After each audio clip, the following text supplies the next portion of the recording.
दुष्ट आत्मा निकल गई।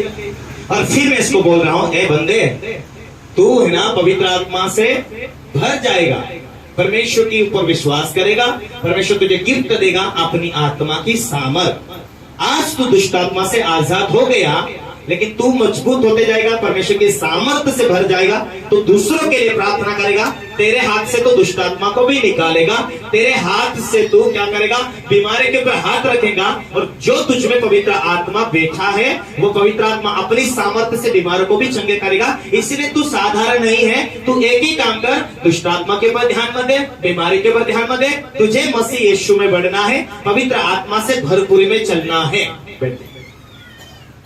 समझ आ रहा है? कितनी बड़ी बंधन हो, कितनी बड़ी दुष्ट आत्मा हो, कितनी बड़ी शैतानी शक्तियां हो, लेकिन परमेश्वर की आत्मा जब तुम पा लेते हैं तो तुम सामर्थ्य से भरपूर भरपूर भरपूर होते जाते हैं। तुम साधारण नहीं कहलाएंगे। तुम कितना बांगड़ी है उससे परमेश्वर से कोई मतलब नहीं।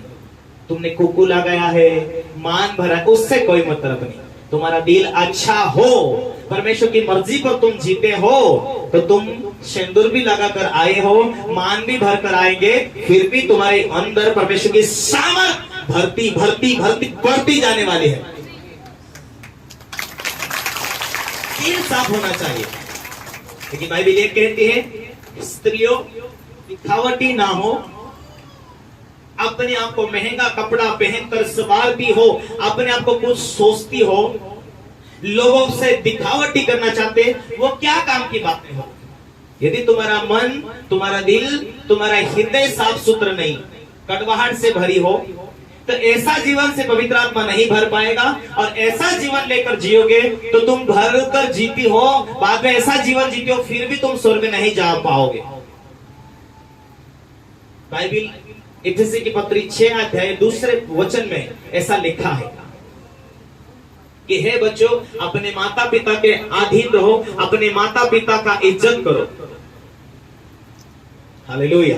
बच्चों को, बहुओं को, हालेलुया हालेलुया, बच्चों को, बहुओं को, सबके ऊपर ये परमेश्वर का वचन लागू होता है कि हे बच्चों, अपने माता पिता का इज्जत करो, अधीन रहो।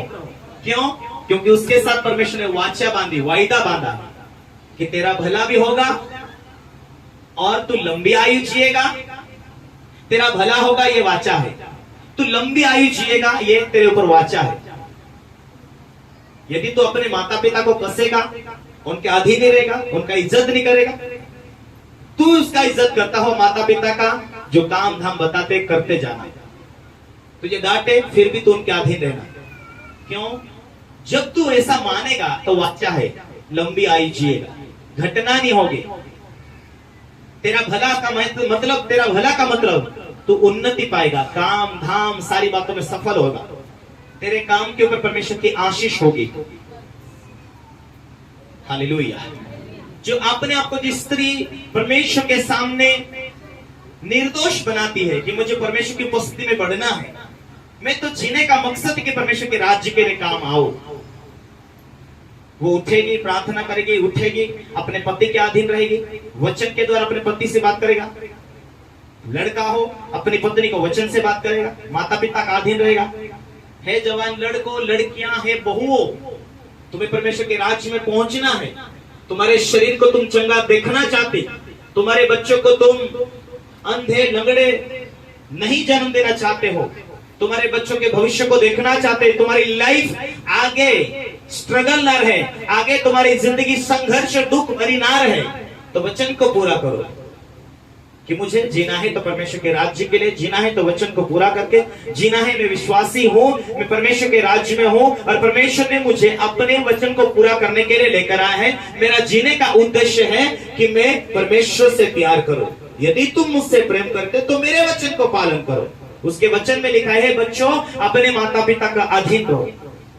वो आत्मिक और शारीरिक दोनों जाके लागू होती है। हे बच्चों, हे पास्टरों, हे अगुओं, हे लीडरों, तुम अपने आत्मिक माता पिता के अधीन रहो, उनकी बात को मानो। हे विश्वासियों, परमेश्वर का वचन कहता है, अपने स्पिरिचुअल फादर, अपने आत्मिक गुरु से प्रेम करो, उनके अधीनता में रहो, तब परमेश्वर बढ़ाएगा। Hallelujah hallelujah hallelujah. कुरनेलियस का मकसद ये नहीं था कि मुझे धनी होना इसलिए मैं प्रार्थना कर रहा हूँ, मुझे चंगा ये नहीं इसलिए प्रार्थना कर रहा हूँ, मुझे मेरे जीवन में जो आशीष आए इसलिए प्रार्थना कर रहा हूँ। नहीं, तेरी इच्छा क्या है, तेरी इच्छा पर मैं जीऊं। हालेलुया। जब यदि तुम परमेश्वर की इच्छा पर जियोगे, परमेश्वर की इच्छा के अनुसार तुम मांगोगे, परमेश्वर की इच्छा पूरी करने के लिए तुम कुछ मांगोगे, परमेश्वर जरूर देगा। प्रभु मुझे बेटे नहीं हो रहे, मुझे बेटा दे तू, ताकि मैं तेरी सेवकाई से सौंप दूं। हन्ना के पास बच्चा नहीं था, रोती थी, बिलखती थी, परमेश्वर से मांगती थी, और उसने वादा किया, हे परमेश्वर मुझे बच्चा नहीं है, लेकिन यदि तू मुझे बेटा देगा, पहला बेटा मैं तुझे दूंगी। हालेलुया। पहला बच्चा मैं तेरे सेवकाई के लिए दे दूंगी, और वह जीवन भर तेरी खिदमत करेगा, तेरी सेवा करेगा।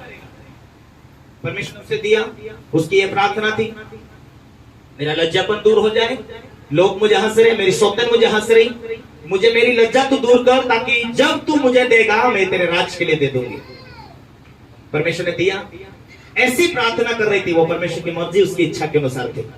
आज बहुत सारे लोग अपनी इच्छा के अनुसार, अपनी मर्जी के अनुसार प्रार्थना करते हैं। ओ बीमारी तो भाग जाए, फिर आगे देखेंगे, ये लंगड़ा तो चंगा हो जाए, फिर देखेंगे, हैं?